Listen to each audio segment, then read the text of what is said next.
What is going on, everybody? Welcome to a new episode of the Meadows and Makers podcast. What is going on, everybody? Shit. Welcome to a new episode of the Meadows and.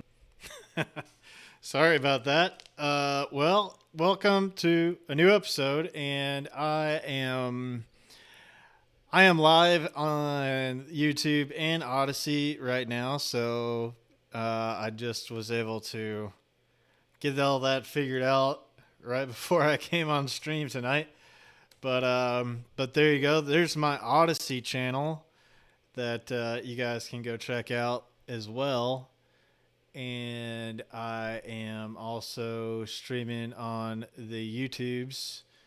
So if you guys want to check that out,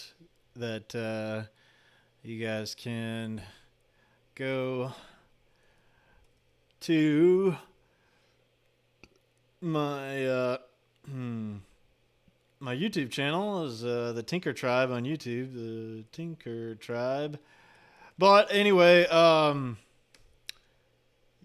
getting this out there on more platforms now, and trying to make sure that I can do this on a consistent basis.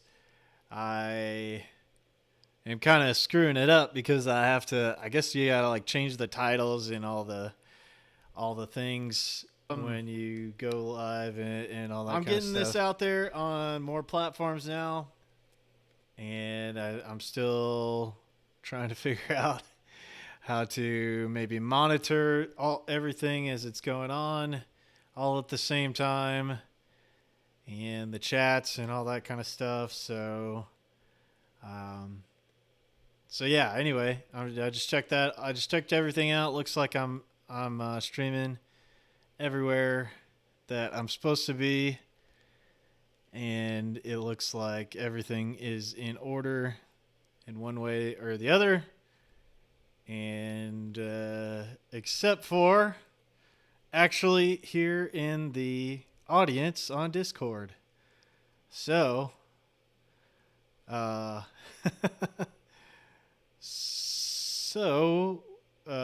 guys can't hear me there in the Discord chat.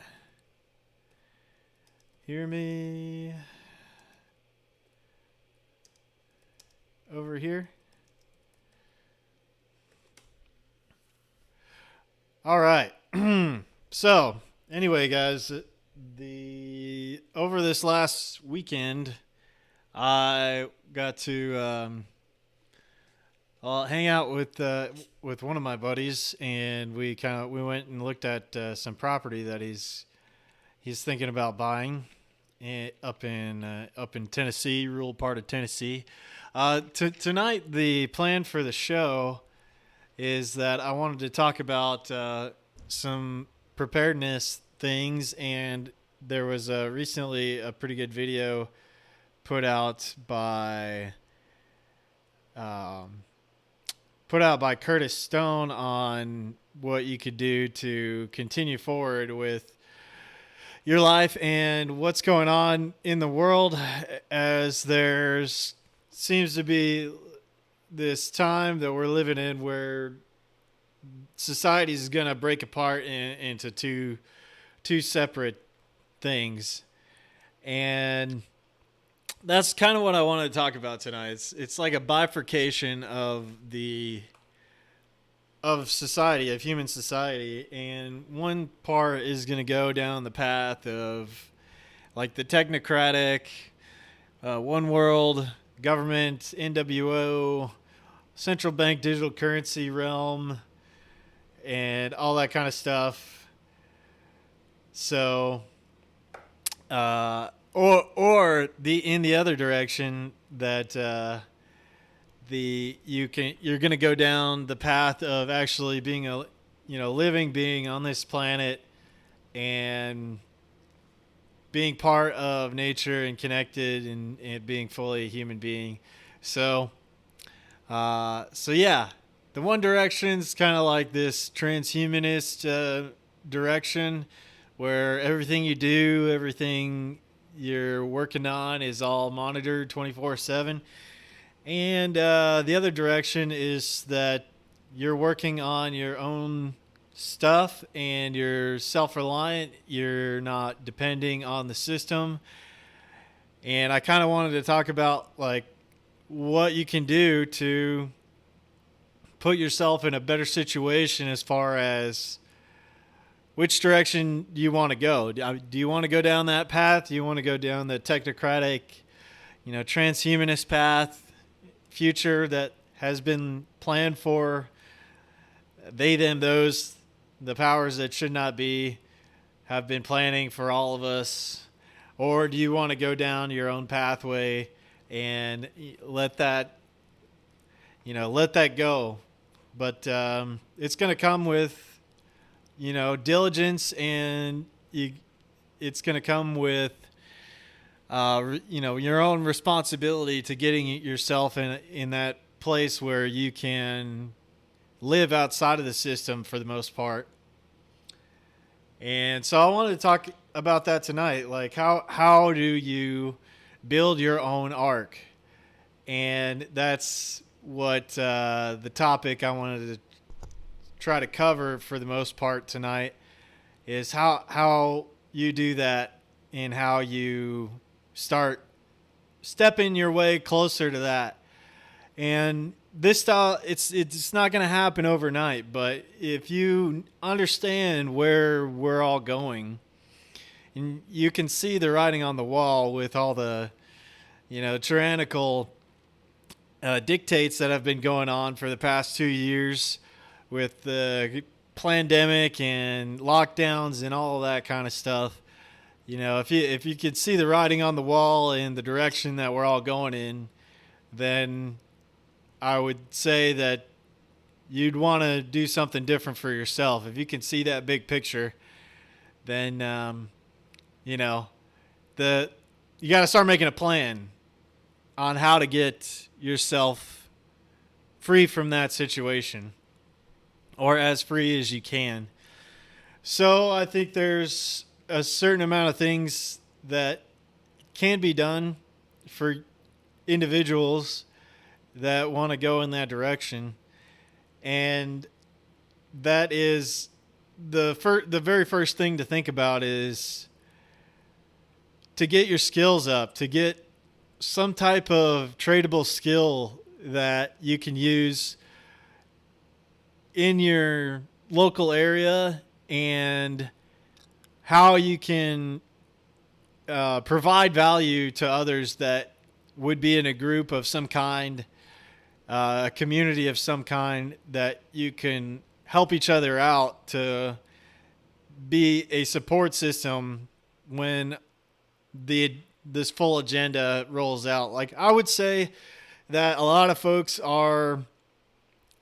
might be getting a little comfortable, maybe. I know in my personal life, some of the people that have come into my life, we've been doing this group meeting for a while now. And, some of the folks I talked to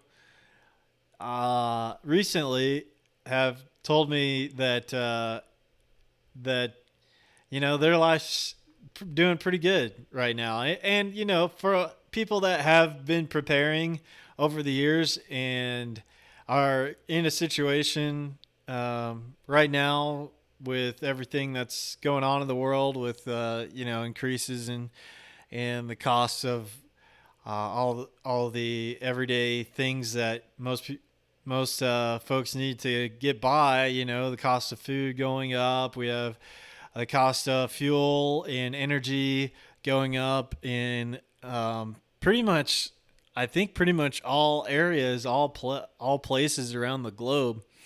I know locally we've got utilities that have steadily been increasing, and they continue to increase.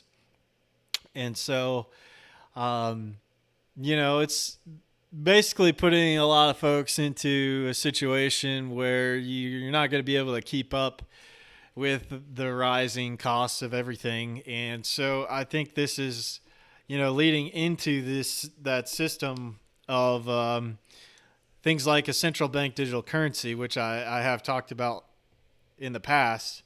We covered a Zero Hedge article talking about CBDCs and old dementia in chief Jabrak Biden on the show later in the earlier, and he put out an executive order in March of this year and saying that they wanted some kind of working prototype of some kind of a CBDC in 100 and something days from March, which puts it around like the October timeframe. So you're hearing all this new rhetoric coming out of the Biden administration right now with his recent speech that he gave and trying to basically ostracize an entire probably half of the country with talking about the MAGA Republicans. And I think that's all part of the agenda in order to create more chaos, to stir up maybe some kind of civil conflict of some kind. And that's really dangerous rhetoric for him to be going in on. Thank you, Crimson, for letting me know everything's going good in the Discord chat. But hello, Chris Rice. What's up? Thank you for joining the show tonight. So yeah. Anyway, back on track here. The thing that I think needs to happen is, and I've talked about it a lot on the show, is that number one thing that you can do for yourself is to have some kind of tradable skill in something practical, like being able to garden, being able to build things. If you can sew, if you can cook, you can food and preserve food. Basically the necessities of life that are required to, keep yourself going, or how you can provide value to a community. And part of that, if you're just kind of going along right now and you think that everything's going to continue on and things are going to get better from here, that you might wake up at one day and kind of be caught off guard. And so that's why I've been doing this show. That's why I've been trying to talk about a lot of this stuff for a couple of years now, is that I'd like as many folks as possible to not get caught off guard and to be working every day, or every moment you have available, to focus on your self-reliance and helping others around you get that message as well, and try to be an example for other people. And just, you're not going to get there overnight, but you need to just focus on that one thing and put aside all other distractions in your life. I'm guilty of this, going down rabbit holes and watching too much screen time in front of the screens. And at a certain point, some of the stuff turns into conspiratainment, right? We can go down a lot of rabbit holes and be looking into all the things that are going on in the world, and it can be a kind of a black pill to look at all this information, look at what's going on, and it can also be a distraction from what you need to really be doing as far as getting to a point where you are more self-reliant and you are actually taking real world actions to make your life better, and be less dependent on the system. And so I think having skills, number one, having some community around you, having some people that are like-minded people that you can have around you. One of the things that that Curtis talked about in his video was having 10 friends that would be around you that you could call up, and they could be there to help you out with something. Like, I know it's a big thing is to have like 10 friends within 10 miles of you, that you guys do things together and you are doing things that are productive to try to work towards a goal of being more self-reliant, and finding those folks that are into that kind of stuff with you, so you can all work together toward that goal. Maybe you don't have a community like that, but maybe you would like to get there, and that's another part of this. The key of this is that in order to get there, in order to find yourself and try to connect with some kind of community, you're going to need to have some kind of tradable skill or some kind of value that you can add to that community. One part of that is, do you have enough food to supply for yourself for a little while? And that's somewhere where you could get started. If you don't have food stores saved up, then start with 1 week's worth of food. Just take the time now to go out and buy a week's worth of food. And that's something that you could put into a bug out bag and carry with you to some community. Your plan, let's call it your plan B community. Plan A is to hunker down, try to make your way on wherever you are, wherever you're at right now, and hunker down and try to make it through without heading into the beast system, so to speak, with the central bank digital currencies and all that kind of stuff. Maybe you can garner up some community where you're at, and maybe you're the focal point of the community. But plan B would be some area that that you could go to, and that people would work together and work in a mutual way to stay outside of the system for the most part. So with that, you want to bring something. You want to bring something with you, and that's where the bug out bag comes in. And that's one thing that you can start to think about is like, okay, what all am I going to put in my bug out bag? You're going to need to have some kind of temporary, like a tent of some kind.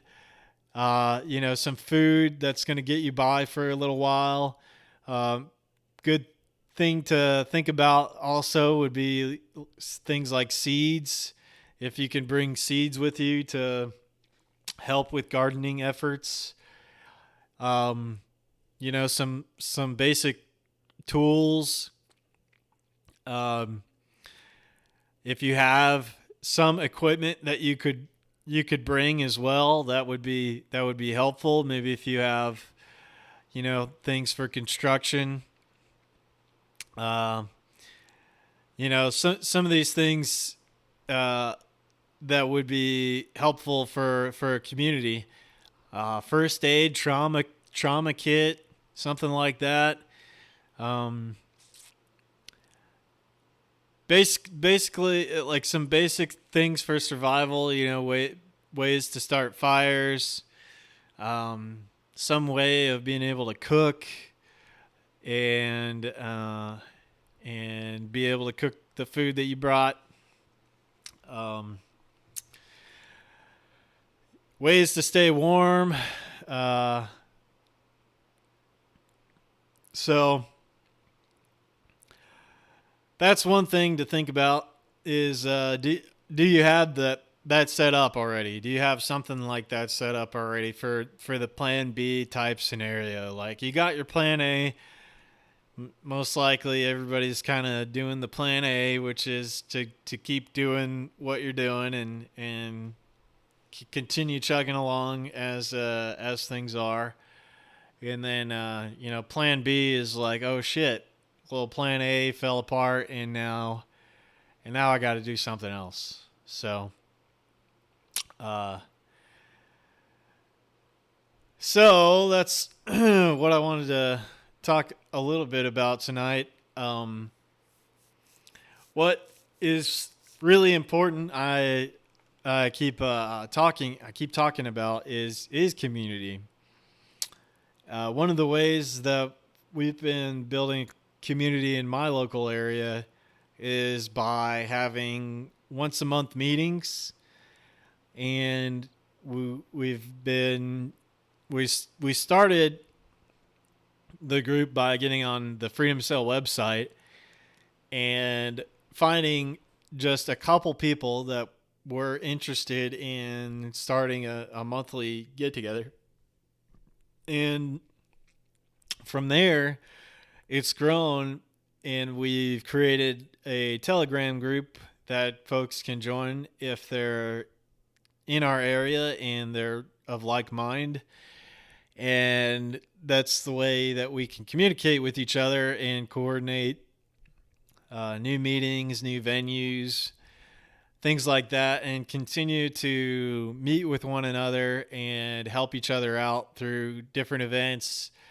Like we've got a Get Shit Done crew. We've tried to do one event per month where they're the other folks in our group, if they have some kind of project or thing that they're trying to accomplish, that they can get together with the other folks in the group and just kind of put out the call that, hey, I have this project going on and I'd like, some help with it, and I'll provide the meal for you guys, and come on out and we'll make a day out of the project. And most likely you're going to learn some kind of skill by going out there, a new skill that you probably didn't know about. We've done several different types of Get Shit Done days. This last one we did was with John from our group, and we were up at his property. He had to drain his pond, and we were on the mission on this Get Shit Done event to save as many fish as possible from the pond. And so the dam buster guy came out and released all the water from the pond, and the rest of the time was like a mad scramble to look all over the field to find the catfish that were out there and the bluegills, and find all those guys and try to get them into some water tanks so that they could be moved down to the other pond and saved. So so that's an example. And then we were able to leave the event and helping out. In exchange, he gave everybody one catfish per family, and then after that event, I was able to go to a couple other folks in the group's house, and they didn't know how to fillet fish, and so I was able to teach them how to fillet a catfish, after we got done helping John out with his pond. So it's things like that folks can do to kind of help each other out. Learn some skills along the way. Another example of something that we've done is that we all got together, and one of the guys had a cabin that he was starting to build, and he needed some help to get kicked off. He's still working on the cabin, but it's gonna take several more of these get shit done days out there with him to fully build his little cabin out there. But anyway, we kind of got it kick-started there for him and helped him get some walls up, and helped sort out some materials and reclaim some lumber that was already used for another building project that needed to get denailed and everything like that. So basically, we started an assembly line where we were denailing the lumber and then getting it ready to be cut dimensionally to frame the walls and everything like that. So, yeah, it's been really great doing those kind of get shit done days with our group, and I think it's a really good way to build trust. And I think that if you want to be the champion of some kind of group in your community, then you got to go out and you got to be the leader yourself. It's not God is going to help those that help themselves. Let's say that, and to find those people, if you're struggling to find other people around you, then put the word out there, on whatever platform you want. Maybe it's even through Facebook, even though I hate Facebook. But what's up, Uncle Bonehead? We're just talking about like the great bifurcation that's going to happen, or that is happening, I would say. That we're in the middle of the collapse, I would say. We're spiraling down. A lot of the stuff is spiraling down, but you don't have to. You can spiral up. And what can you do to spiral up? Yeah, bifurcation. So I think we're gonna have part of the human society go in the direction of the New World Order, they, them, those, the powers that should not be's agenda. And they're going to go off in that direction on that agenda, while the folks that don't want to participate in that whatsoever are going to build something parallel to that whole system that's happening right now, and the agenda that's getting thrown on everyone and put in everyone's face. And so I think that's the point that we're at. And what I'm trying to encourage is that you work every day that you can to push yourself more in the parallel economy direction, and to stay away from the agenda that's rolling out that, they, them, those, the powers that should not be are laying out for us. So that's what I'm talking about tonight, Uncle Bonehead. I'm just trying to maybe give some solutions and some stuff that I'm doing. And I'm talking about community. So I'm talking about how maybe some of the first steps of this is to try to find the like people around you, and try to find community. And I'm giving some examples of some of the things that we've been doing together that is trying to build more trust between each other in starting community. So where was I at? I was talking about how,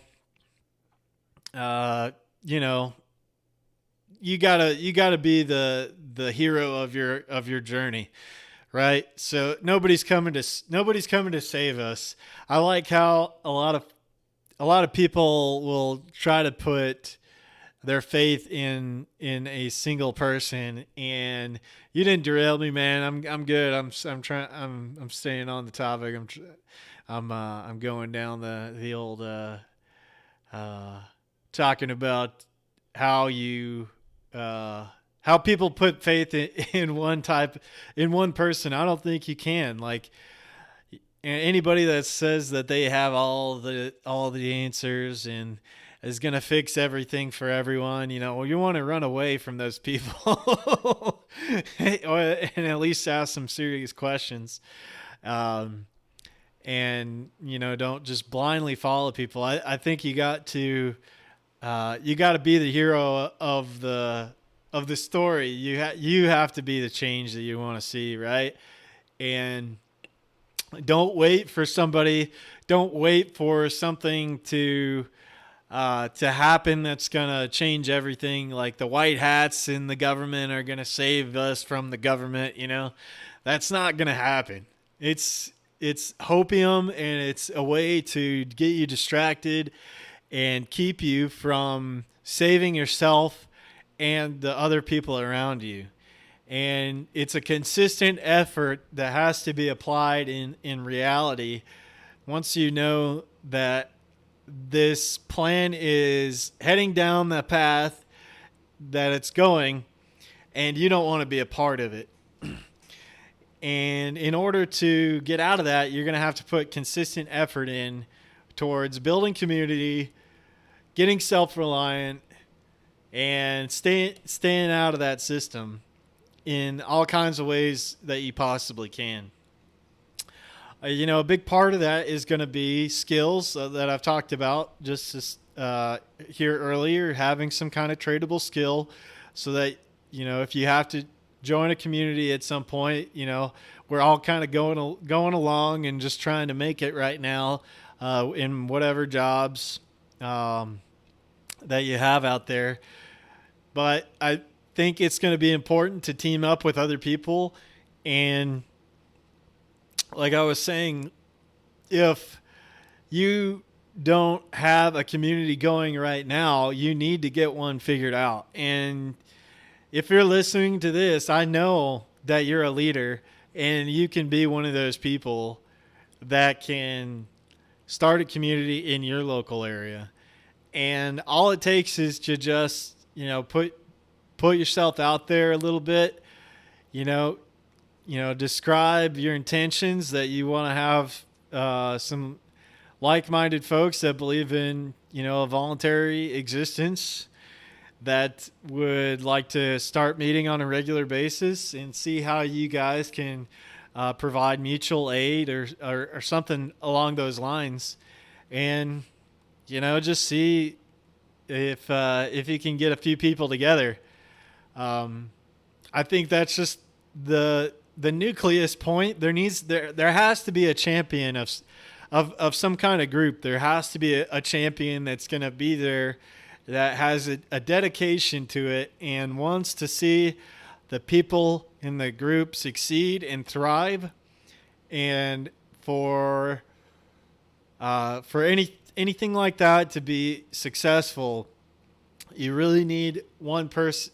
You really need one person or a few people to take up that mantle and work together, so that there's always somebody that can be there, and no matter whose schedule is doing what, and that somebody can be there to take the reins and keep the meetings going and keep everybody moving in a positive direction. So Chris Rice, you're saying, Hive is a good platform to create a community around, which can then be forked to other causes and topics as well. Yes, Hive is a really good way to meet other people. I can attest to that. I found some really great people on Hive, and they have reached out to me, and some have come and visited me, and we still talk to each other to this day. And so there are some really interesting people that are in the community in Hive.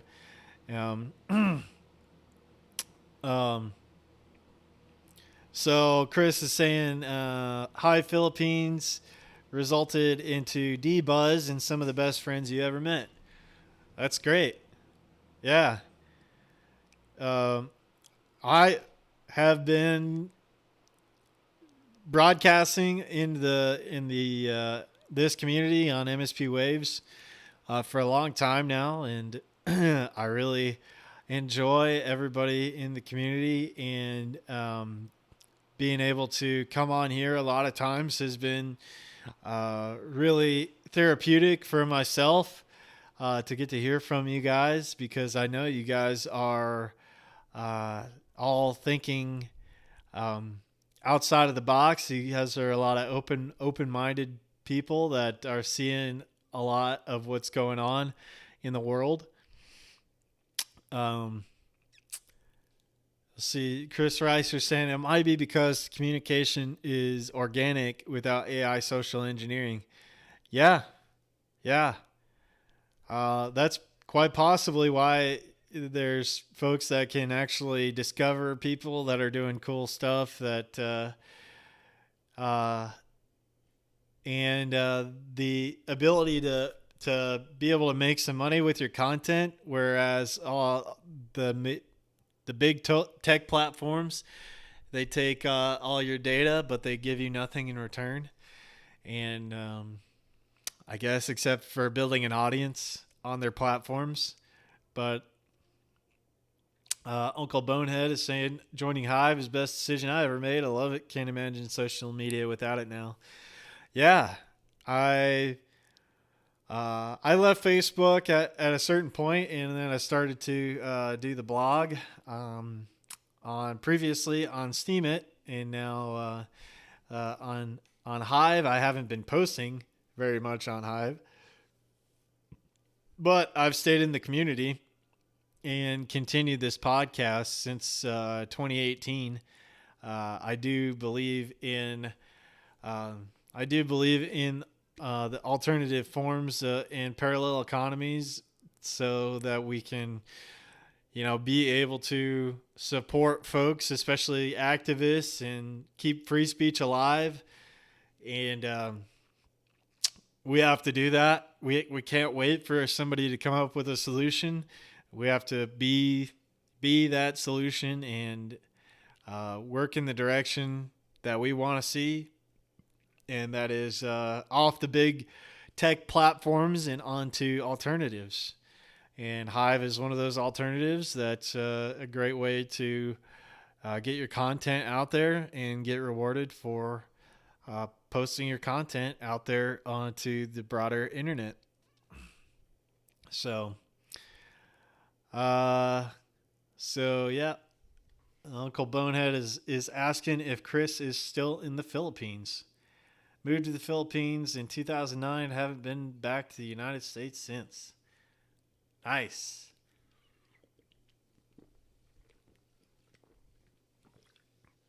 Yeah. Sorry about that. Um. Yeah, one of the guys that I hung out with in Anarchapulco in 2020, he was living in Cambodia, and actually married and has some kids over there in Cambodia, and ran a little Bitcoin cafe over there. So, um, I was recently listening to a podcast with Doug Casey where he was talking about some different areas in the world to consider moving to as well. And yeah, I think he was talking about some places in South America. Maybe Nicaragua was a place that he liked.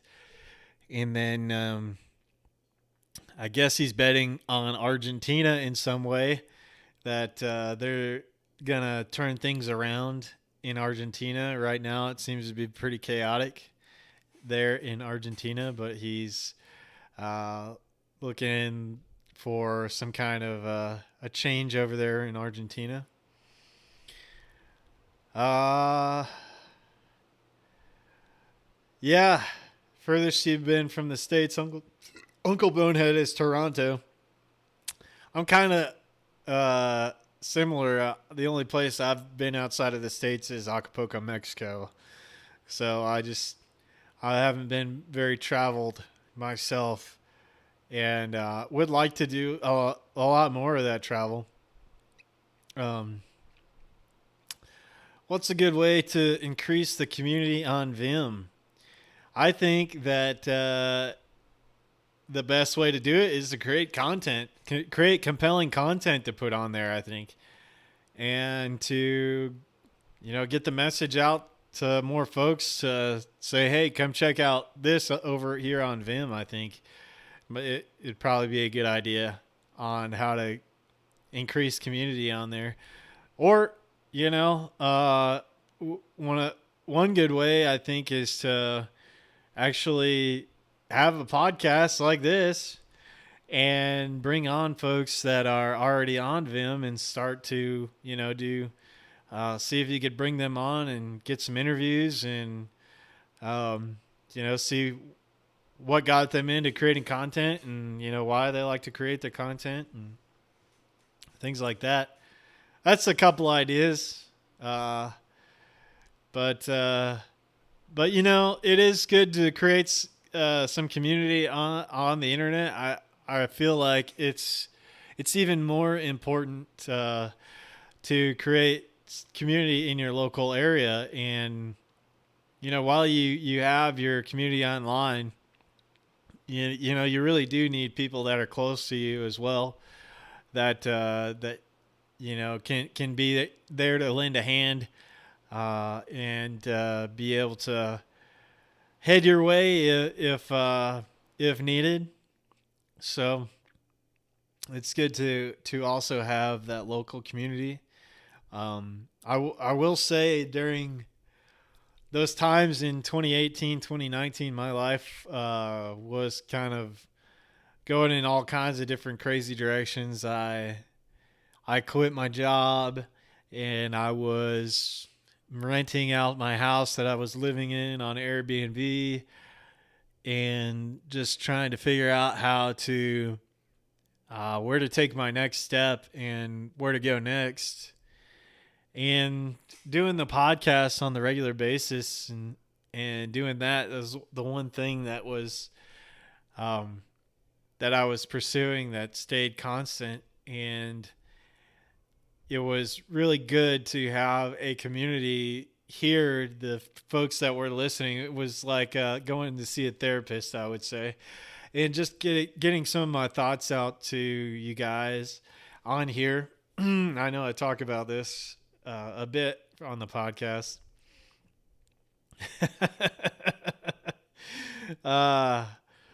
And it's been really good to have people out here, you guys giving me feedback and checking out what's going on.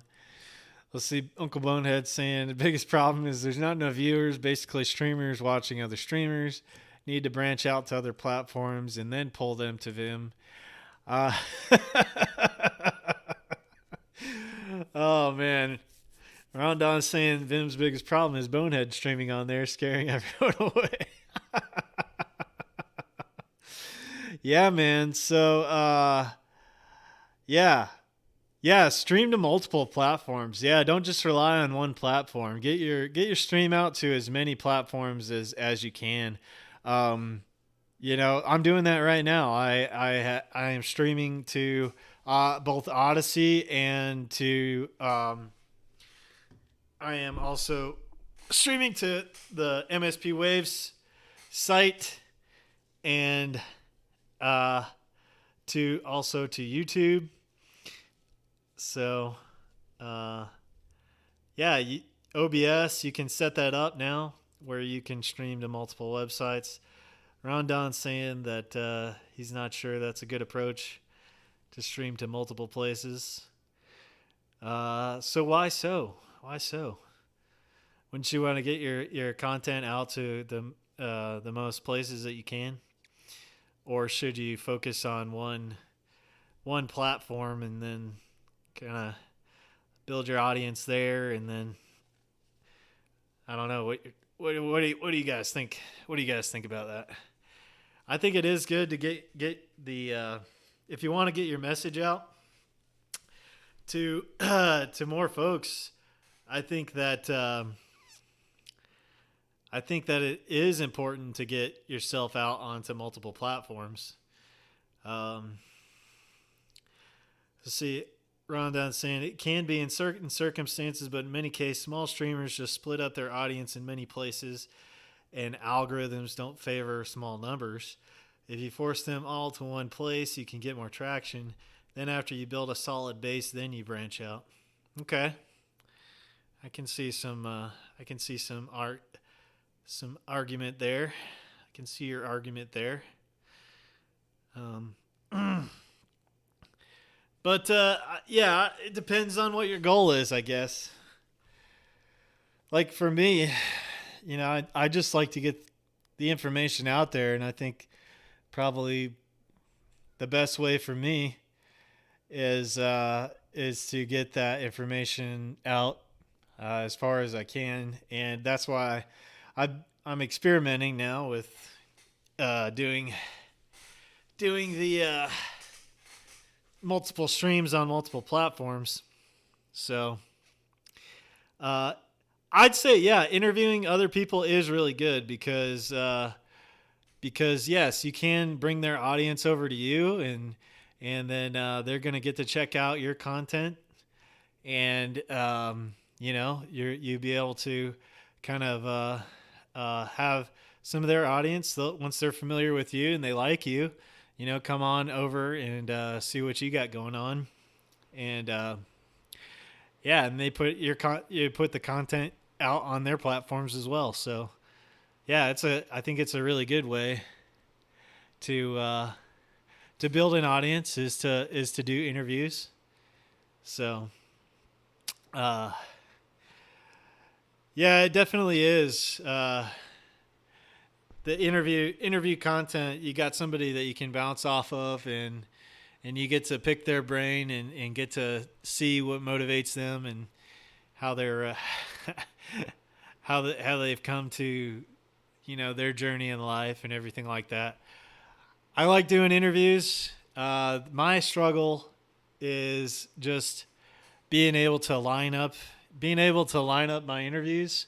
And, I'm just giving myself an excuse there because it shouldn't be that big of a deal. I should be able to once a week try to reach out to somebody for an interview and get it all set up. So I'm really just making excuses, but I need to struggle or pursue that more with what I do.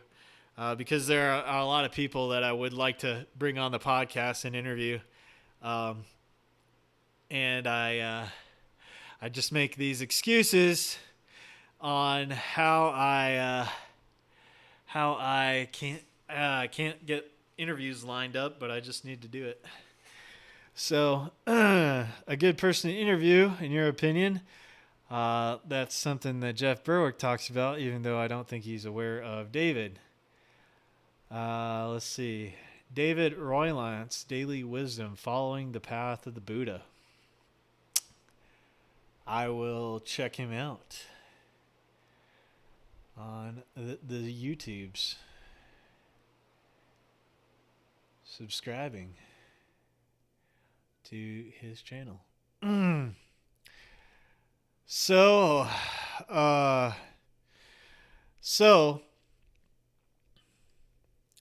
that's one of the main things that I wanted to get out there tonight is that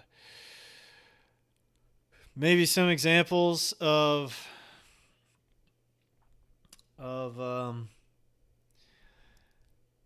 things to do to start community in your local area, and some of the examples of what we're doing locally. Like tomorrow, we're going to be meeting at a local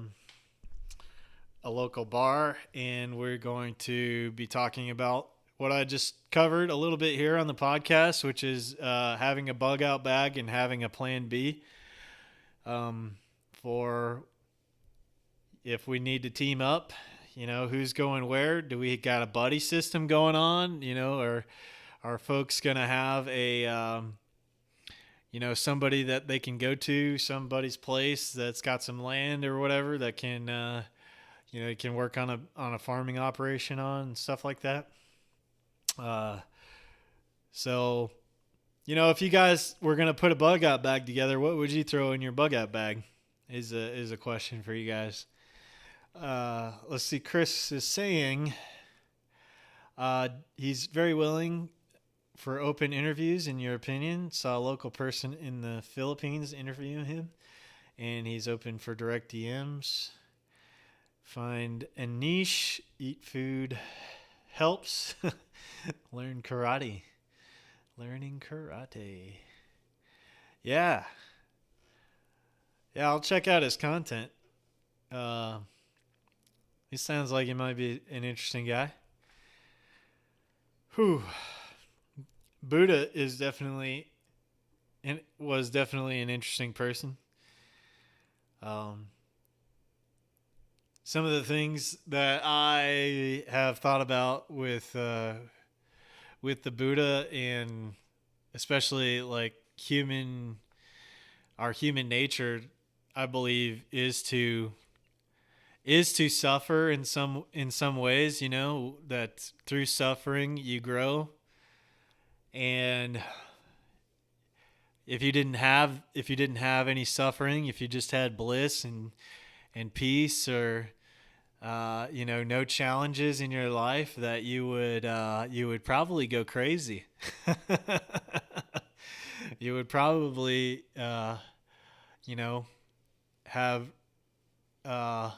lead a life that you were totally bored out of your mind, because there was no strife or anything to get better at, or improve. You're just always comfortable. So I think probably one of the essences of being human is to have some suffering and to grow as a person. Um, Flight Lounge Beats, what's up on Theta? Watching on Theta. Hello. Crazy first, then peace. Yeah, what did there was some quote, it might have been by the Buddha, but I think one of the things was, before enlightenment, chop wood and carry water, and then after enlightenment, chop wood and carry water. um, I always thought that was kind of cool. But I'm kind of going crazy, guys. Over the weekend, like I talked about in the beginning of the podcast, I was out with a friend of mine on looking at some land he's possibly going to purchase, and either I got totally attacked by a bunch of mosquitoes, or I got some chiggers or something on me, and I've got like these small bites all over my legs and on my feet, and it's kind of driving me crazy right now. So um so Chris Rice, you're saying that's Zen Buddhism, a fork of the original schools. Okay, yeah. So I don't think it's monkeypox. I haven't been having any anal sex with other men. So, but I guess they're saying it comes from skin to skin contact, but mainly with guys that are doing it in the butt. So, no, pretty sure it's not monkeypox.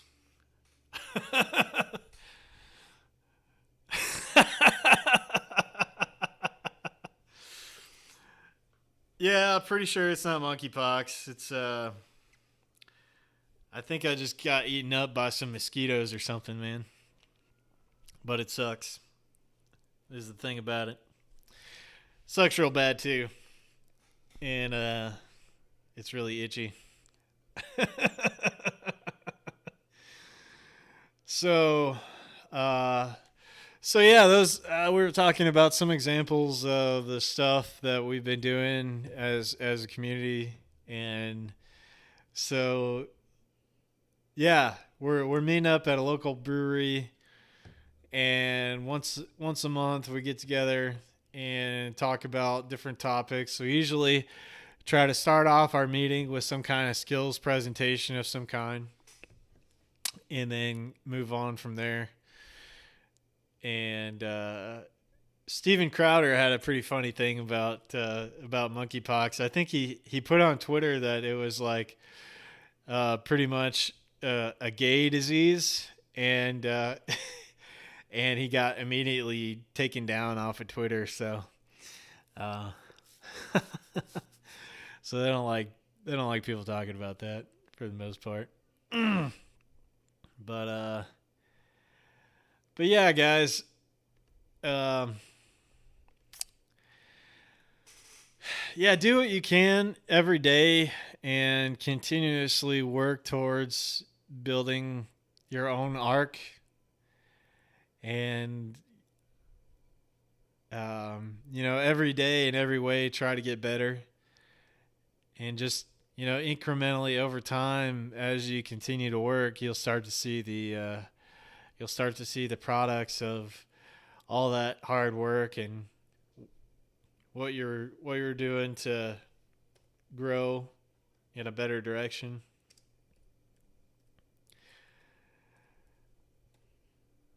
So I wanted to share one of the videos with you guys of kind of what I've been talking about tonight is with Curtis Stone, the urban farmer Curtis Stone, and he let's see. He put out that video, which kind of talking about a lot of the stuff I'm trying to summarize here. And so I think this is a good one to go check out. Let's see. Now he is the off-grid farmer, Curtis Stone. Let me take a drink here, and I'm going to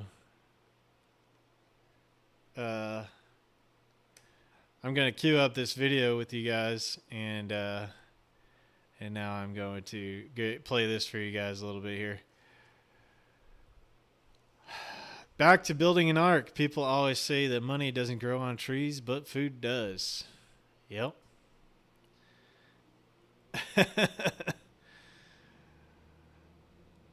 Oh man.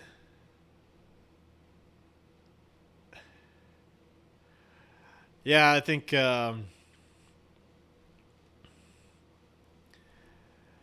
this is a really helpful little video. What Curtis Stone is talking about here on the different steps to be able to get yourself in a better situation than what you were before. And I think I just dropped that down in the chat room. And basically, I just summarized I summarized this video for you guys.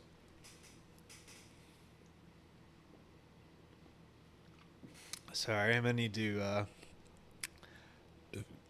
get a little drink there, and hydrate a little bit. Gotta hydrate. Stay hydrated. Another discussion that I thought was pretty good here was with Nicole Sauce and John Willis of SOE Tactical, and kind of along the lines of what we're talking about right now. And so I'm going to bring up this conversation that they had together. And Bear Independent here is a really interesting guy. He used to be like a security contractor, and he now kind of helps people with like kind of homesteading type stuff and survival type stuff. And I think they had a really good conversation together. Nicole and John Willis have been putting on the Self Reliance Festival that happens in Camden, Tennessee. This next one is going to take place in October. And so I wanted to play part of this for you guys, and I want to make sure that I can pull it up here for you. And we'll see if we can get this going on. Grab this and do this. Make sure that everything's looking good. It's looking great. So I'm going to play part of the discussion that John and Nicole had here with Bear Independent. And kind of interject when I think that when I got something to say about what these guys are saying. So this is a podcast where we listen to podcasts and I talk about podcasts. So as usually happens on my podcast. But yeah, anyway, I thought this was a pretty good discussion. And I'll play a bit of it for you. Ready to go live today to talk about whatever you want to. We just added that other young female because our older females will jump on her and put a beating on her as she's chasing chickens and things and wanting to do puppy things. Yeah, that was a tough decision. We chose to get 2 because they had been raised by another LGD and had already killed a coyote together. That's cool. But yeah, it took a while to get them, or because they were goat dogs. It took them a while to decide that sheep were goats, and then once that happened, it looks like we're good to go. So, okay, guys, in the comments, this conversation. We can talk about stuff all day long, right? But if there is something specific you want to hear about, throw your question in the comments. If you put the first word or 2 in all caps, I'll know you're not talking to each other and you're talking to us. And we will talk about what you want to talk about. That being said, what do y'all think of? You know what, Bonehead? That's a good question, man. I don't know why all preppers have crazy long beards and maybe stuff about destroying pedophiles. Maybe we're kind of like-minded. But yeah, I don't know. Good question.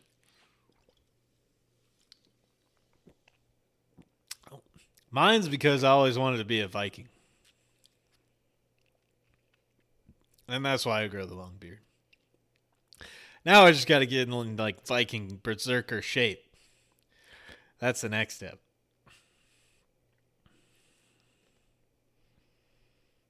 Of the latest state of our society. How's it looking? I had a funny thing happen I'll share with you in a little bit. I think the window of opportunity for people to get prepared and to get self-reliant is closing. There was a much ado made about, especially age of COVID and all that, about what happens when they don't let us buy, they don't let us sell, they don't let us play in the system. It's coming. Valid questions. What happens when there's no system to play in? Or it doesn't matter how much money you have because it's worthless. Like, what matters is there's no bread at the store and you don't have a way to make more bread. I think that's coming, or we're closer to that than we have been in my lifetime. And that's not a great indicator as far as, the strength and virility of the economy and society as a whole. And we learned a lot during the Clinton administration, but we also learned it's the economy, stupid. And the economy is stupid. So not feeling great about the system, the world, feeling great about the homestead. And so there's a push-pull there. When you're suckling on the teat of the government and the teat runs dry, oh no, what do I do? When you make your own teats, it's good to go. So the EBT system was supposed to be updated or rebooted, EBT SNAP system. on, I believe it was Friday, late evening, Friday, Saturday, early morning.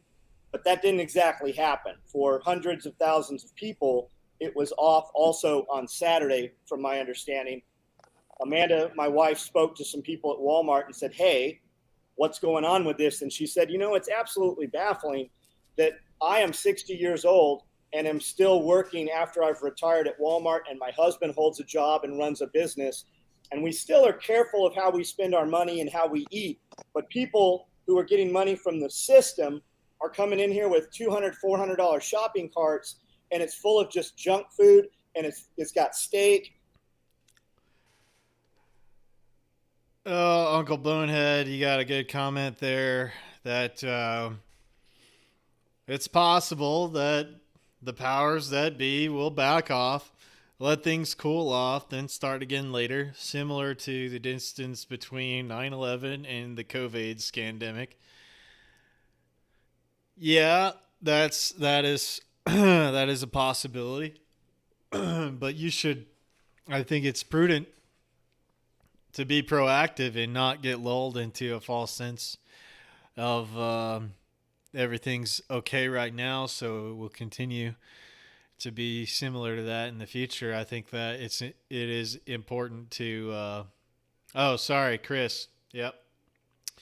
Chris, I think it is prudent to continue to work in the direction of becoming more self-reliant, and keep being persistent with that, so that no matter what happens, you're in a better situation than you were before.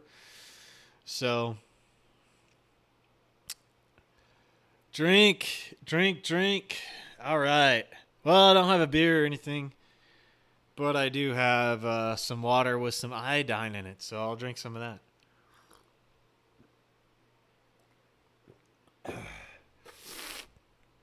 I am on day 8 or 9 of quitting smoking. And so the nicotine withdrawals are pretty intense. They've become less, and I had a really crazy dream last night, so how about that?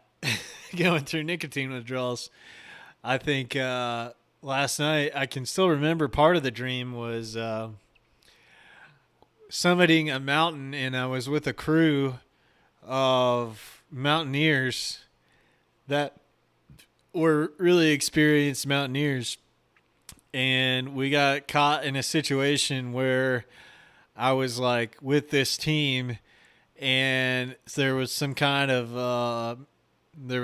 problem, and they needed to summit, and I wasn't entirely like experienced to go do the crazy summit along with these other guys, these mountaineers, and so they were like, "We got to bring you with us, man. Like, it's our only option." And lumberjacks. Nah. So yeah, they had to bring me with them, and I remember in one part I was like, "Dude, I can't look down. If I look down, I'm gonna freak out," because we were going so high up this mountain, and we eventually reached a point where we were able to like set up camp for the night on the mountain, and there was like there was a discussion because the weather could get really, really bad.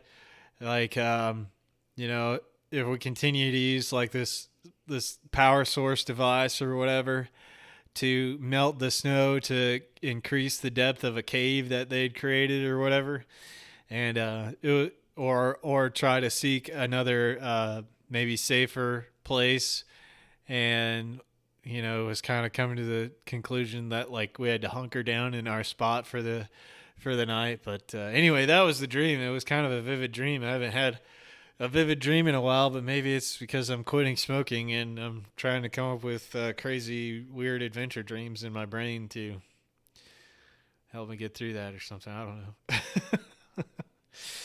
But yeah, it's like day 8 or something. I'm still hanging in there. but but I wouldn't mind having a smoke. Let's just say that. But I'm gonna stay strong. I'm staying strong. And Uncle Bonehead, you can do it too. I know, man. Just say no. It's tough though, dude. I've quit before, and I know like it took about 3 weeks, and it was out of my system. But and that entire time, it was tough. So, yeah, I ordered one of these little fume things, and it's supposed to get here maybe sometime this week or maybe at the end of the week or something like that. I ordered it like a week ago, and these guys, they're pretty slow on the shipping. So anyway, it'd be nice if that showed up. It might help a little bit. I don't know, but hell yeah! What's up, Green Jesus? Good to see you, man. Jehustiano. Jesus Tiano. Good to see you, man. New server. I don't know. Oh, Spanish curation. May join if it ends early. Right on. Yeah, go follow Green Jesus, man, and give him some love, man. right on, brother. Right on. Yeah. Sorry, guys. My throat is getting pretty dry. So let's continue listening to this SOE, Nicole, and Bear Independent here. And shrimp in here. And when you tell them, hey, we can't take EBT, they literally look at us like it's our fault, like we're doing this to them, and they literally want to put physical harm on us. And I said, you should have told her, just wait until the EBT system shuts off forever. Imagine what the world will look like. But I think, I mean, well, you know the deal, man. I am more worried about my government than local low caliber of persons, right? Because when low caliber persons come on here and we handle that in a method that we would like to handle that, the government wants to take us and make an example of us. So I loved what you said, and it's really stuck with me. And God, I hope you're right. They're not coming for you. They're just straight not coming. Like they're not coming to save you. They're also not coming. What that says is we handle problems in a manner that they should have been handled all from day one, and we wouldn't have the problems we have now. I love when you say 2 witnesses and a rock pile, right? If we could do that today, imagine how much better society would look when you walked out into it. I agree completely. And I think that's gonna happen, whether I want it to or not, whether you want it to or not, because it simply becomes a game of resources at some point. Right now, I live in a little podunk county, you know. I drove through a Class D city yesterday that had 2.5 times the amount of people as my county has in it, right? So I live in a little place. Now we have good law enforcement. We have good firefighters. We have good EMTs, paramedics. But they only have so much funding. Like the county only has so much funding.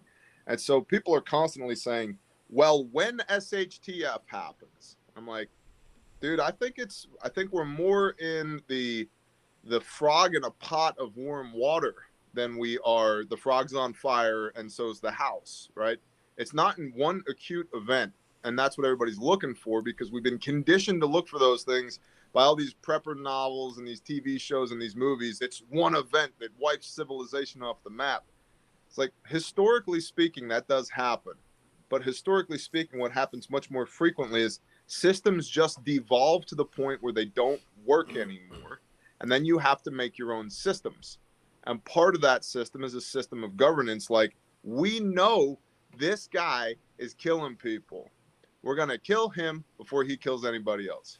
We know this person's a pedophile harming kids. Well, everybody flip with me to Deuteronomy. The prescription for this is the rock pile. You can tell me how sorry you are on your way to the rock pile where we will handle this problem. And that shit's gonna fly in the country, out in the counties. It won't fly in the cities because of the population density in the cities. That won't be allowed to happen. There's still this affectation of civility that has to exist even in those places and has existed in the built up areas. You look at Egypt, right? Egypt was a farming agricultural society other than the built up areas. Look at England. In London, you're not just going to rock pile somebody to death, even a couple hundred years ago. But out in the country, what happens, right? And so it doesn't mean that they'll be complete without rule of law in the country. It doesn't mean that there won't be a system of accountability. There will be. But the delegation of authority will more quickly go back to the individual in places where there's already less governance than it will in places like the cities. There, the authority is a product of the legitimacy of the ruling class, and they're going to have to hold on to it because nobody produces resources there. So in order for them to be able to get the resources, they have to have some legitimacy, which means they have to maintain authority, which means they're not going to handle those. They're not going to allow you to handle those problems for yourself. They have to handle them for you. Sorry, I jumped in a rabbit hole. I think that was a really good comment right there that he just made. That everyone thinks that this event is going to be all of a sudden, and it's going to be something crazy that turns everything into overnight chaos, and it's all going to collapse all at once. But I like what he said. It's more going to be like kind of a gradual thing, and like you said, a lot of that of how the system is going to try to maintain some type of order is by gathering people into the cities where you can be more easily monitored and controlled. So, if you don't want to participate in that, that puts you out in the country areas where it's going to be more of a biblical type order where, people take care of their own business. I thought that's a pretty interesting insight right there. Hold there. I apologize. So like the difference between a police department and a sheriff, right? If you have a good sheriff, it's very different than a police department in a city. And most cities have both still. But do you think so let's fast forward to that happening, right? And they're not letting you take care of your problems in the city. Or make an example. Do you think that's going to push, are we going to push our criminals into the city? Or do you think you're going to see an influx come out of, I think we'll see an influx of them come out of the city because the free tit's going to be turned off. They're going to take care of the people that they want to take care of to hold the power. I think it's both when it comes to criminality. And a big part of that is lines of drift. It's why people should understand what lines of drift are. If there's an exodus of people from a built-up area into a rural area, literally, where are you on the map? Where are they going to go? People tend to go downhill, not uphill, right? So that's something to think about, right? They tend to go towards water, not away from water. They tend to stick to well-established routes, aka roads that already exist, right? And so if you're in a valley next to a pond on a pretty major county road, you're on a line of drift. People are going to be there. And so if there is an exodus from the cities of well-intentioned people and criminals, a lot more of them are going to be walking past your house than if you live up on the top of a mountain somewhere away from, if your driveway's 3 miles long, made of gravel and rock, and there's no pond, river, stream next to you, you much lower down on the likelihood that you're going to have somebody drift into your position. So you're going to have fewer people to deal with. Now, I'm no expert on pretty much everything, including criminality, but it's commonly accepted that criminals hunt on their home turf. They operate where they're comfortable. Now, we have criminals in the country too. It's just a different kind of criminal. Like the Bob gang, they got 2 pickup trucks and, 6 dudes who are high on meth most of the time, and they're robbing swine from this farm over here. Okay, that's still within our capability to handle. But if, the Irish mob showed up and started to run things in the country, different level of organization and capability, right? And so petty theft, petty crime, we already have that in the country. It's already dealt with in the country. You know how many times the sheriffs turn a blind eye to people getting what they had coming right now? A lot. And people miss that with law enforcement as well. Law enforcement officers have this really important thing called discretion. There's not a report unless we decide there to be a report. There's not involvement unless we decide that there needs to be involvement, right? And so if you have good rapport with your law enforcement and they have good discretion, a lot of times what happens in the country stays in the country already. But as far as criminals coming to the country, yes, I think so. Petty crime, until such a time, if it's a long event, that people then start to get organized, because chaos will not endure on a long enough timeline with SHTF, man. You're going to have to get organized, which is really people, land, resources. You need to organize those things in such a way that they're working in a system that produces rather than consumes. Criminals have that capability too. They already build networks. They already work together. They already know how to do that. So there probably will be an increase in criminality in the country. But not all the criminals are going to leave the city because they already understand how to be in the city. They have existing networks there. They have existing safe houses there. They have the infrastructure, the relationships. It's all already there. So like everything, they're going to have to get better at what they do, not worse. I think that's why a lot of people produce these SHTF videos, how to survive the first 90 days of Teotihuacan. It's like, bitch, that's the easy part, because all the dumb people are going to be getting killed off in the first 90 days. It's the guys who are still there after 90 days, 5 years, a decade and a half that you got to worry about, because they're good. They didn't stick around for a decade and a half because they're stupid. All right? The first 90 days is cakewalk. I think the bigger part of them making those videos is because they all make those videos, because the guy yesterday made the video and they get the clicks, right? Yep. This is the end. This is the end. No, that was like, how many times can we recycle the same? It's still the end. It's been the end. Yeah. You know, if you think about how organized gangs work in the city, a lot of their success revolves around making examples of people and the reputation of violence, rather than having to do terrible things every single day. Not that they don't do terrible things, but there's a lot more head game there than people realize. And they don't have that head game when they leave their territory. They have to reestablish the head game. I think it's harder to instill the head game in the country just because we're all further apart. And some of us are more prepared to push that off. The head game can still happen here. We still have local criminal rings in our own counties way out here in the middle of nowhere, but the head game in the city is a totally different game. Things will change very quickly when law enforcement stops responding, right?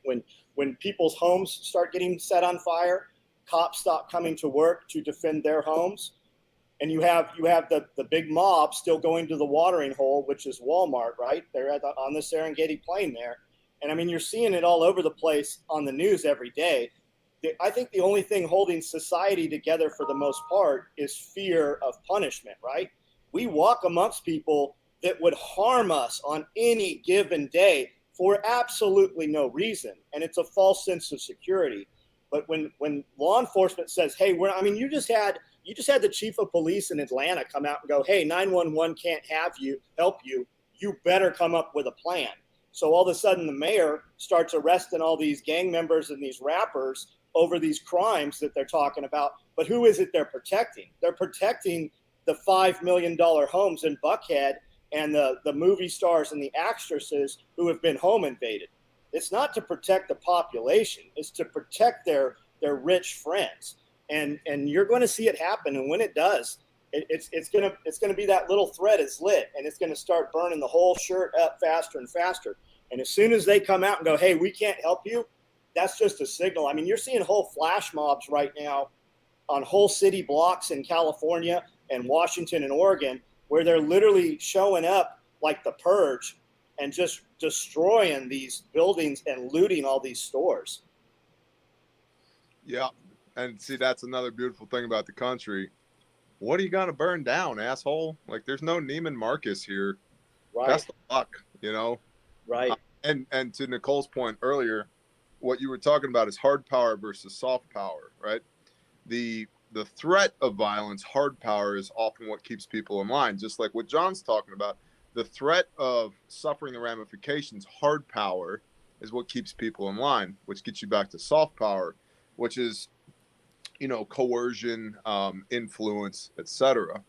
And so we're coerced and influenced to behave because we don't want to go to prison in handcuffs, generally speaking, right? People in gangs and criminal organizations are coerced and influenced to adhere to the rules, the structures of the organization, or there'll be internal hard power. Somebody might get, removed, executed, whatever. And occasionally, when power structures bump up against one another, if the soft power, the influence and coercion doesn't work, then we go to guns, hard power, right? That's why we use diplomacy first. That's why war is diplomacy continued by another means. It's the progression from soft power to hard power. Out here, if we progress to hard power and Billy Ray in his Chevy pickup truck with 5 of his buddies shows up and they'll get smoked with AKs at the end of the driveway, what psychological effect does that have? A hell of a lot. Hey, man, we probably shouldn't go down that driveway anymore. Now, it also opens up the opportunity for retaliation, but then how big's their network? Right? At some point, you start getting in the brain of the other guy that it's simply not worth going over there. The juice is not worth the squeeze. You create your own little go and no-go zones, and you want to be a no-go zone for everybody else so that now you can rule your little fiefdom in the country and plant your potatoes in peace and harmony and look at the sunflowers and milk your goats and yada, yada, yada.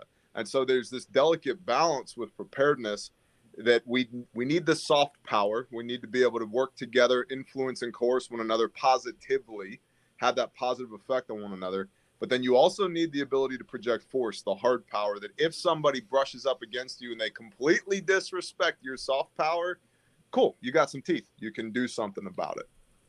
Yeah, that reminds me of something that happened here about a decade and a half ago. And I had a neighbor who had a hair trigger temper, and another set of neighbors who would ride their horses down the road. And one time they went up on his property when he wasn't home. He saw the footprints, and the next time they went down the road, he's screaming at them. They're screaming back. He pulls out a gun and just fires it into the ground. And then the guy and the horse ran off, came back with a shotgun, and we managed to dissipate the situation. 5 years after that, I'm sitting in the local bar. I tell people which road I'm on, and I hear, "Oh man, don't go down there. They're crazy. They'll shoot you." Mm-hmm. And I just thought, I know exactly. I like watched it happen, and that's not exactly what happened. But okay, I'll take that. I'd rather people just think, "Don't come down here." Are they still there? That person is gone. Yeah. So no. So we have that reputation in our greater area. The reputation is, and I'm glad that we're here. That we have this reputation is those really nice people you don't want to F with. I love that. We had somebody call the sheriff's department and said that there were men in the woods with machine guns, and could they go take a look? And it was on a training day. We don't have machine guns, but there's enough of us that we all start shooting at the same time. It sounds like one, right?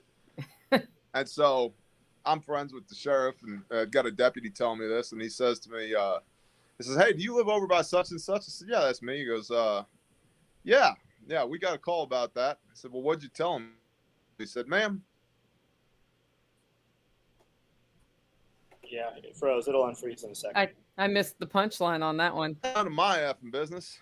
And frankly, that's none of your. Oh, did we cut out? So anyway, the sheriff's deputy told her that men in the woods with machine guns is none of his business. It's none of her business, and that she ought to try and be friends with those people. So, good reputation to have. Yeah. They used to call all the time on James's range when they were running classes. Somebody new would move to the area, and it was always the machine gun thing constantly. Well, don't go over there because you're trespassing.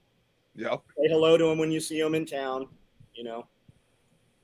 Yep. The Iridium Group says hard power is of the better arguments for community, or is one of the better arguments for community over Lone Wolf SHTF. Yeah, Lone Wolf SHTF makes no sense to me, because how much can one person do? One guy. I mean, but what are you going to do with your kid? I mean, are you going to lone wolf with your child? What if your child gets sick? I mean, how long is that going to last? All right, Chris Rice, thank you for hanging out, and have a good one, and we'll see you. Yeah, for sure. Have fun visiting your son, man. Thank you for hanging around and listening to the podcast tonight. All right, let me kick this back on.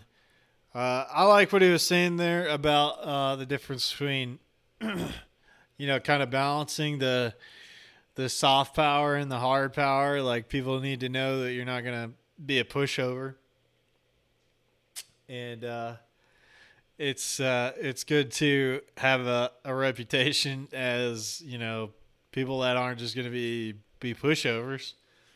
So all right, we'll see you in a minute here, Uncle Bonehead. But yeah, I think it is. I think it is good to definitely do some training and to be ready for all kinds of situations and be known as people that aren't gonna just be pushovers. People that can actually, defend themselves when necessary. You too, Chris. Good to see you here. Thanks for hanging out tonight. All right, let's continue this. There's plenty of woodsmen that can go out there and Davy Crockett out in the woods, but fuck, are you doing it right now? You're probably not going to want to do it then. If they're watching this live stream, they're not doing it right now. Right. You're bushcrafting with your iPhone out in the wilderness. Okay, bud. Yep. Plant identification is very important when you're bushcrafting. Click. Most of them won't. People are like, what are you going to do when people come and get you? When everything collapses, they're coming to your place. You won't even know how to get to my place. Your GPS doesn't work. Yeah, GPS is down. Best of luck. John, I'll let you know. I have a road atlas. Yeah.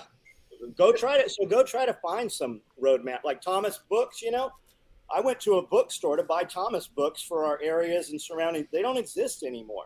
You can kind of get some laminated trifold, DeLorme or National Geographic maps, but man, the road maps aren't even present like they used to be. You really have to hunt for them.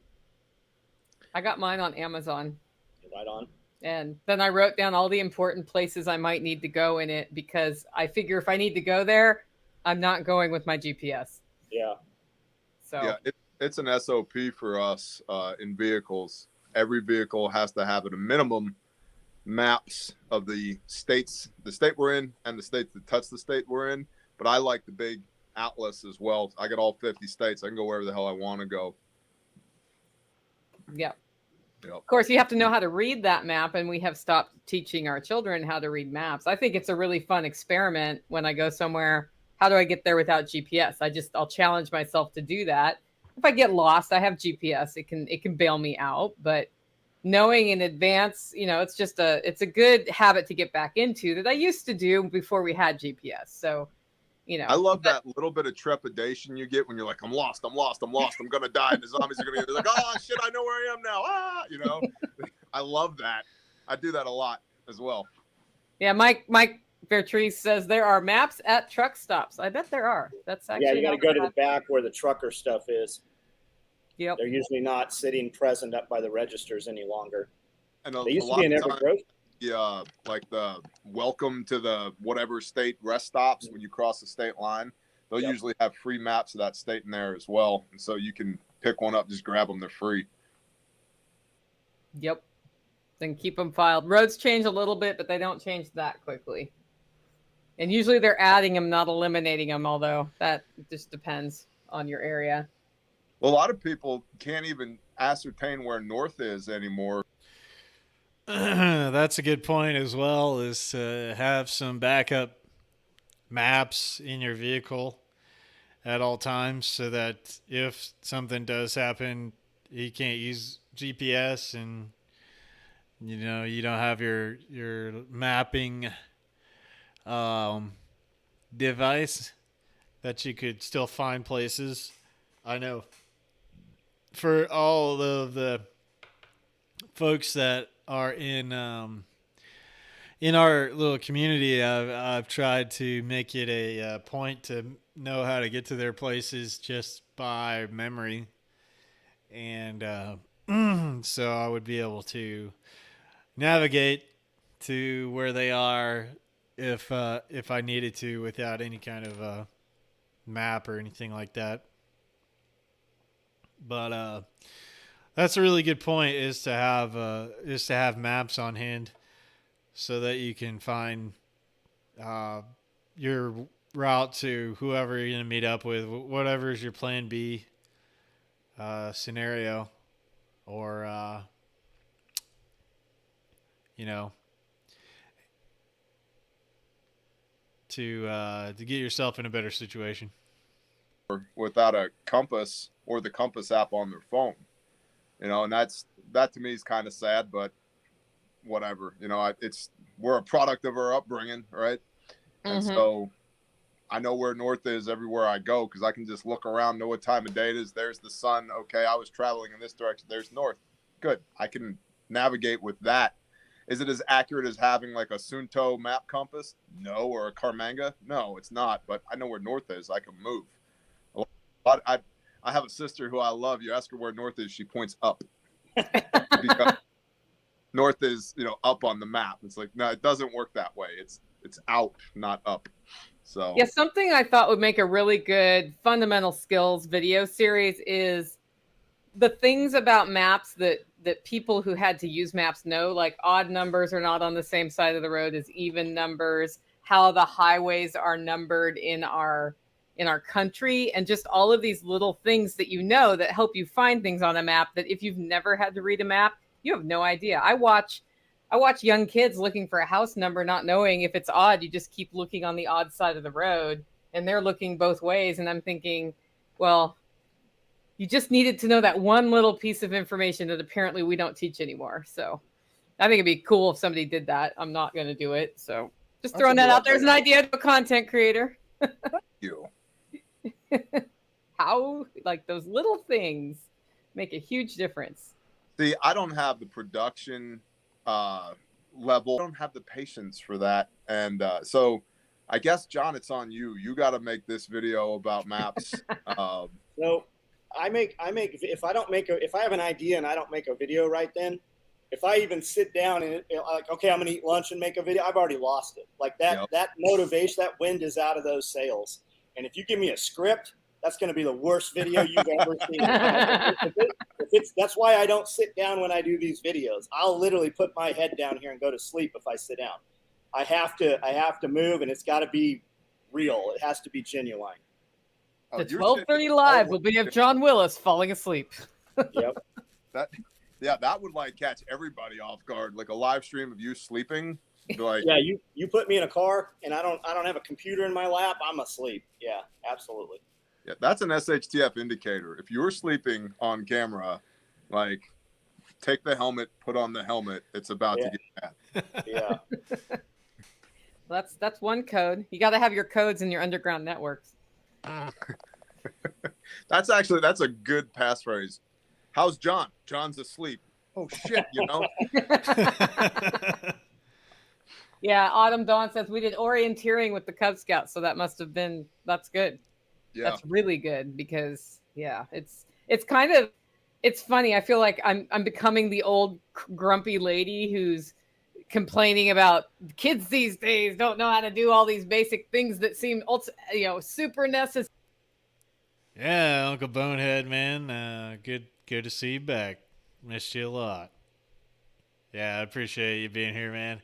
And Rondon, Crimson Clads, listening to maybe in the background, maybe. But yeah, they were just talking about some things that would probably be important, like having a map on you so that you could navigate without GPS and all that kind of stuff wherever you're trying to get to. And if you're just trying to look for a better spot, be a good idea to have a road atlas of all the different states, the physical maps of some kind, and actually understand how your directions to some degree, like how to find north and how to orient yourself and navigate using if you don't have a compass, you could use the sun, and then if all you have is the stars, figure out how to find the North Star and use that to navigate. So, uh, kind of some lost skills. I know it's been a really long time for myself. Oh wow, those are some big old titties. Yeah.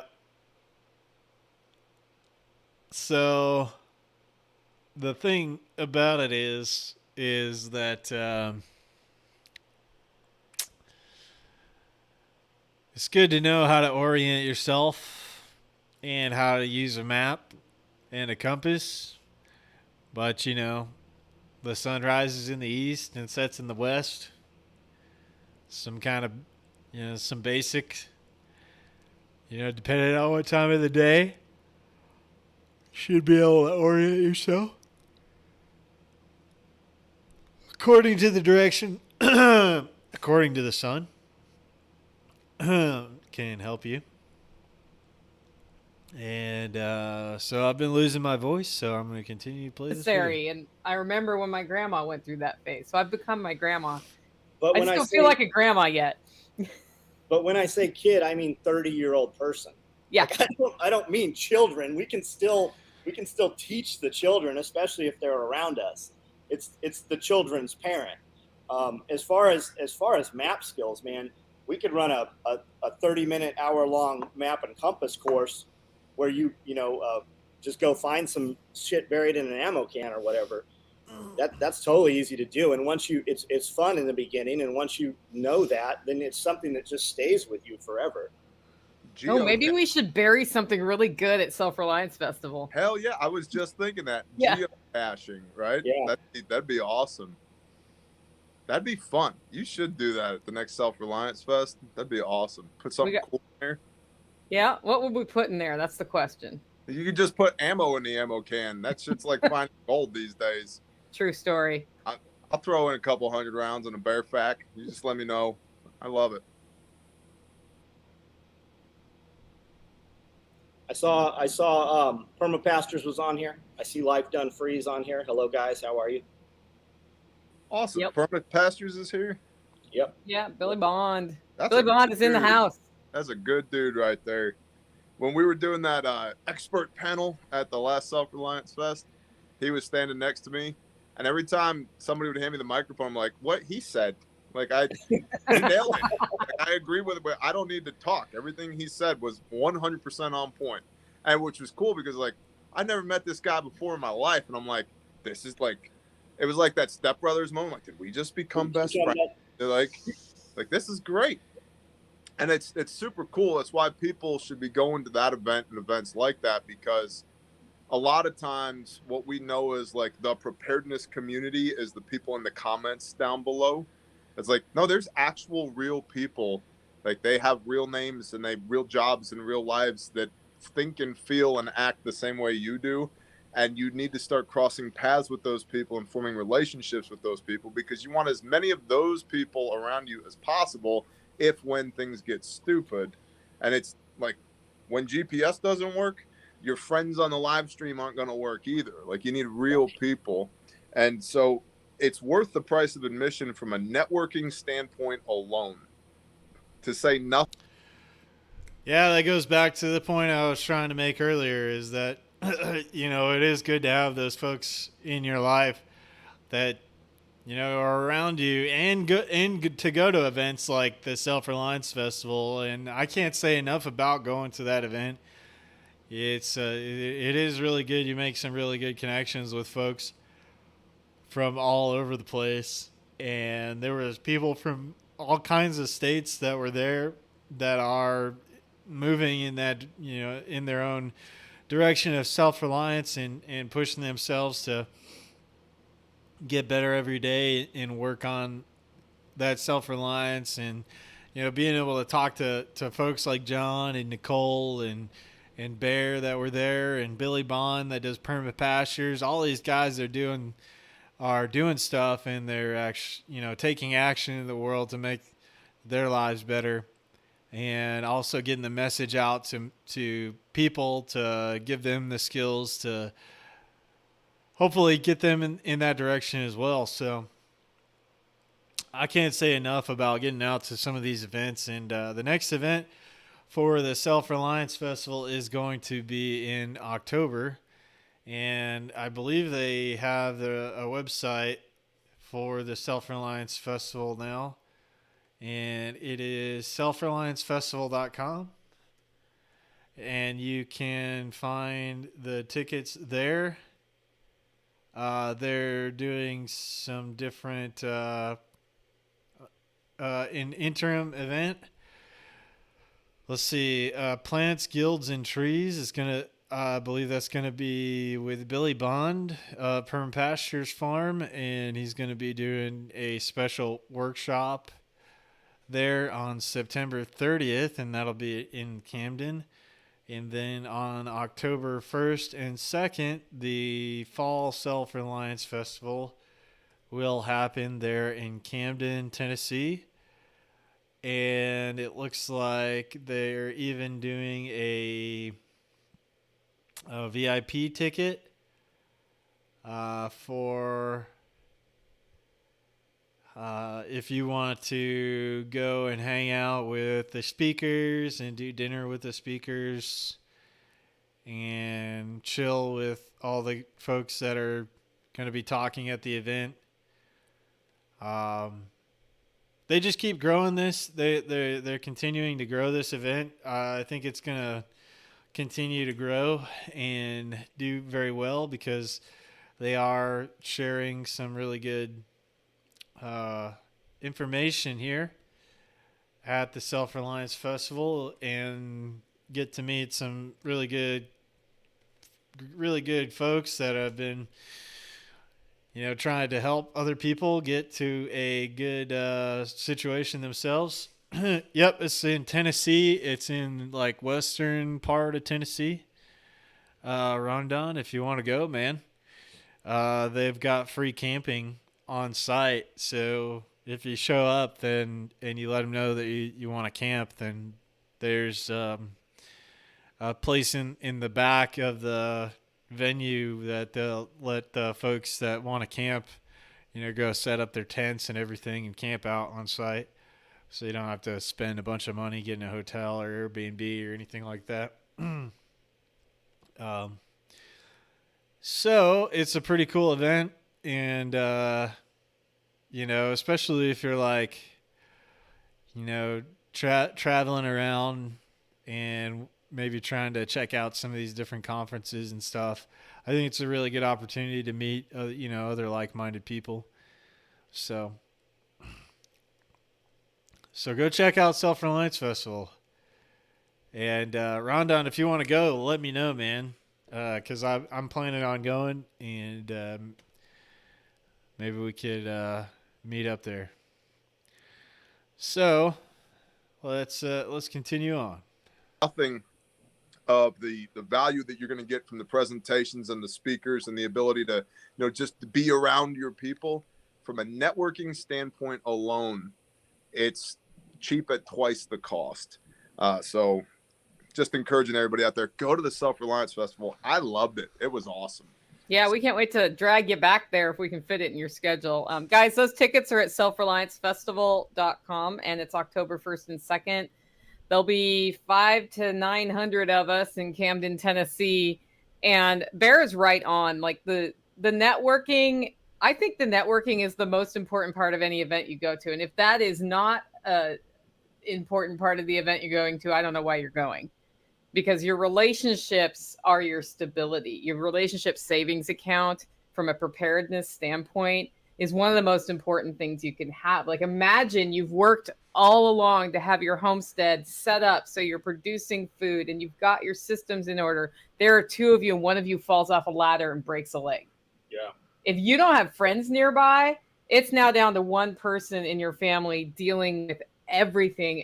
And producing food is a physical activity. It's not, it's not chump change. You're going to be outside in the hot, in the cold, running up and down hills. And if there's only one of you doing that, you're doing twice the work. But what I've seen happen in our communities is when somebody has something like that, people will they'll do a schedule and they'll rotate through and they'll help you out. And, like, I think it was about this time last year that I was raising 40 turkeys because a good friend of mine became terminally ill, and he had just gotten turkeys, and he was like, "Can you please take these turkeys?" And I said, "Yeah." And then we raised them. John, you and Amanda were at the turkey processing class where we show people.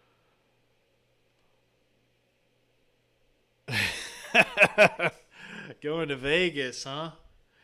All right. Well, yeah, maybe you can catch another one in the future. I know they're doing them, like, it seems like they're trying to put on an event like every, I don't know, maybe four months or so, I think. So, oh man. These dang bug bites are killing me. How to process them, but they just could not keep up with their livestock with that scale of an issue going on. So any way you can expand your relationships is important. Well, one of the people miss too is they think like, if I'm one person, I can do X amount of work. If I'm two people, I can do 2X. Negative. You can do 3 to 4X with 2 people. 5 people doesn't do 5X. 5 people does 10 to 15X. 20 people doesn't do 20X. 20 people does 100X the amount of work that one person does.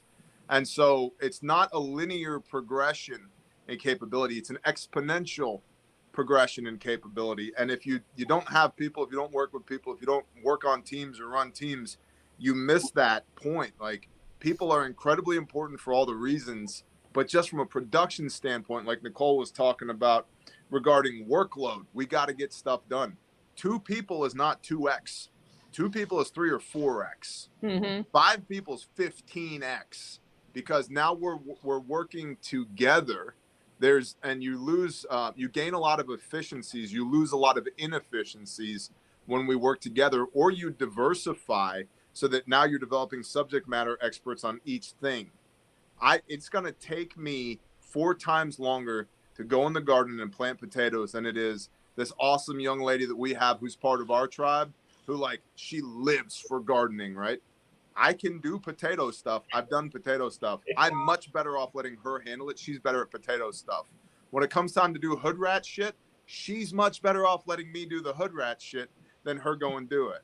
Like, can she run an AR and nods? Yes, she knows how. Is it the best use of her time? No, it's not. And so the diversification there, when you get a critical mass of people, is what allows you to discover those efficiencies, and it fulfills everybody's sense of purpose. If you're the potato lady, mazel tov, be the potato lady. That shit's badass. We need all the potatoes we can get. And then you hear from people, it's like, well, man, I don't know much. All I know how to do is plant corn. Awesome. How much corn are we going to plant? Like, how can I empower you to plant so much corn that we don't know what to do with it? Like, that's not nothing. And we don't give ourselves enough credit, and we don't give the team enough credit, generally speaking, in society. Like, you need people, and it's an exponential growth, not a linear growth. Yeah, and don't underestimate that the negative impact of not being upfront about what your skills are and thinking, oh, it's nothing, I just know how to sew clothes or whatever it is. If we don't know you can do that, we don't know we can tap into it, and it becomes a much more powerful symbiotic relationship when we know what you don't think is a big deal. And you better find that shit out now. Like, if you think some people are just going to show up and be, hey, this guy's got a place where we're going to plant a bunch of potatoes and corn, If they're not working now and you guys can't get together and do something now, don't be fooled that when it's time and it's necessary. What I was saying is you better figure that stuff out now. Yeah. Like, Bear, can you hear us? Yeah. Got sound? He may not have sound. He may have to log back in. So that's okay. I can let him back in. Keep going, John. I'm sure this will resolve itself. Well, he's muted. So do we have him muted or is he muted? I don't know if I have him. Nope, it won't let me. He has to unmute himself. So there you are. Okay, You're back. can you hear us? No, Can you hear can't us? hear us. It's Log- the elves. Log out, log it's the in. wizard militia elves coming for me. Sorry So what I about was that. saying is we better figure that shit out now, right? You better get your people together now and plant some corn. Just because you're the dude that's got a place where we can put some corn and potatoes, don't just think some people are going to show up to help you plant those corn and potatoes. You better know now. Number one, they probably can't get there. And if they're not willing to do it while the air conditioning's working inside and we have a fridge full of food, they're not just going to stand up and do what needs to be done because the hard times come.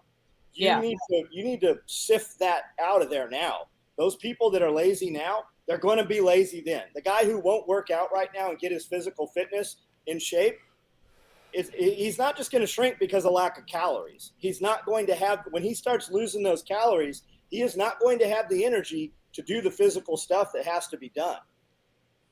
Yep. I see Raincat says our gardens did poorly this year, giving it a second try for fall. Yes, this was a difficult year for a lot of us. I really lucked out because I love green beans and we're trying to get 50 quarts canned by the end of the year. I am down to 12 left. I planted green beans once a week once I saw what the weather pattern was doing under the hopes that some of them would actually make it through. And I am just now starting to get happy, healthy ones because we just got scorched in June and it completely screwed up those plants.